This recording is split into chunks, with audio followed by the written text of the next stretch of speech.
Hey, yo, what's up? I ain't dropped the doggone video in a little while. Shout out to everybody who be watching. Appreciate you. But I was just thinking about something.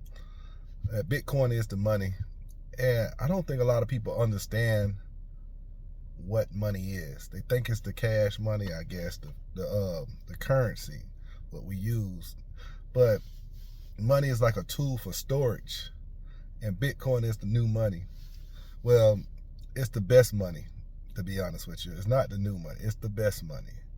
So what we use as money now, you don't realize it, but money is something you want to save and conserve as your energy. So it'll be there for you to use value later on. And a lot of us, we use things like real estate, even gold. Some people use watches, art, collectible things to conserve their value. All that time and energy you put in, you want to see something for it.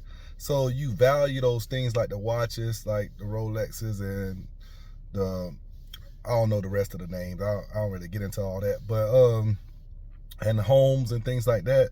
Some people use homes as businesses, but a lot of y'all that do homes, they use it as a store of value. So something where you can go sell it later and get more for it, or conserve the amount of money that you already spent. And Bitcoin is addressing the money market.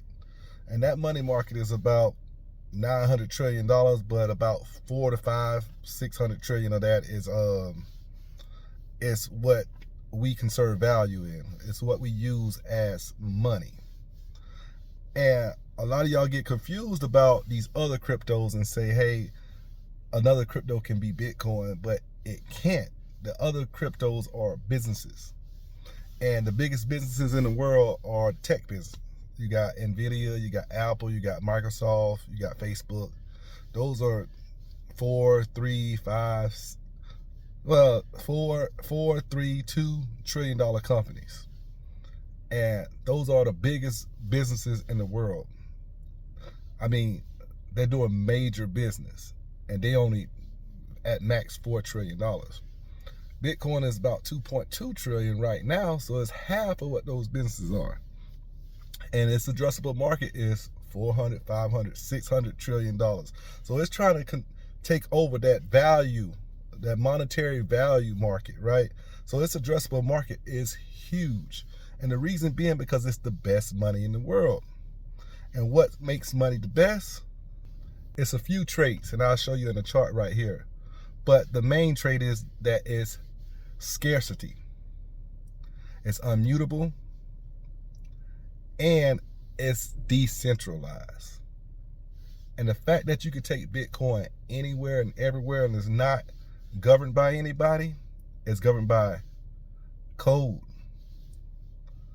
That's what makes Bitcoin the best money. And what we're using as money now, like when you use your watches and houses and collectible arts, and something I do is I collect liquor. So liquor, collectibles, and just stuff like that. You have to find a trader. You have to barter with somebody to actually get that value. And sometimes you lose that. Because think about you taking a bar of gold to someone. They got to trust that that bar of gold is real gold. So the only way to verify that the bar of gold that you got is 100% authentic is to refine it, melt it down, test it, and then pour it back and make it a bar again. Now, that is a cost of trading with the gold. So you can't verify if that gold is real. Like, I don't really understand how people say, this shiny rock is the most valuable thing in the world, because that shiny rock, you can't verify it. At least you don't have the tools to verify it right away. But in Bitcoin, it's on the blockchain. You can verify it immediately. So, like I was saying with these other cryptos, they get you confused sometimes because they are businesses, right? And even if you give those cryptos the credit that they not really do, but if you give them that credit, right, say, okay, let's say you are XRP, Ethereum, Cardano, or whatever. Let's say you are good at what you do. You great. You do whatever you say you're gonna do, right? And you become a great business. And you execute on all the value things that you say you're gonna execute on. The biggest business in the world is NVIDIA. Is $4 trillion.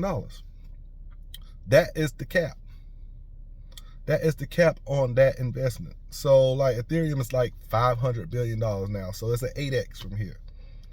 And that's saying that it's going to be better than Amazon, better than Microsoft, better than Facebook, and better than NVIDIA. Now, mind you, all those companies, they can come out with their own cryptocurrency tomorrow. And you would still be like, hey, is Ethereum better than this? No. So the reason that those other ones can't address the 400 trillion, 500 trillion, 600 trillion dollar market that I'm talking about is because they're not decentralized. Somebody runs them, and it ain't a government. It's a person. It's a entity. It's a business that runs it. So they control most of the coins. It wasn't a fair launch. So like Bitcoin, it wasn't a white paper put out for the world to see, and everybody had an opportunity to purchase this. And it's not unmutable. They can pull back the chain. They can stop transactions. So the world's best money is going to be the money. And that's why people are stacking as much Bitcoin as possible, because there's only 21 million of them. And you got to grab your piece of the pie. It's more important that you get your piece of the pie than number go up.